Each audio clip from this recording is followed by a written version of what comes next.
Is your Netflix stuck on a payment loop of doom, or are you just ready to switch things up and use a different card? We'll break it down in seconds. First, head over to Netflix.com and log in. Once you're in, find your profile icon in the top right corner of the screen. Give that a click. A drop-down menu will appear from this menu.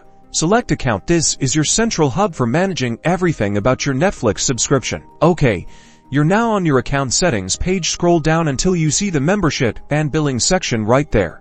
You'll find the Update Payment Info option. Click on that. This brings you to the Manage Payment Method screen. Here, you can either add a new payment method or edit an existing one. To add a new one, click on Add Payment Method. You can choose from credit or debit cards, or even PayPal in some regions. Enter all the required details for your new payment method. That's your card number, expiration date, and security code. Make sure everything is accurate.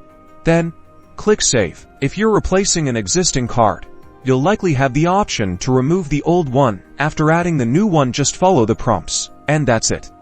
A confirmation message should pop up, and you're good to go. Enjoying Uninterrupted streaming? Be sure to like and subscribe for more quick tips.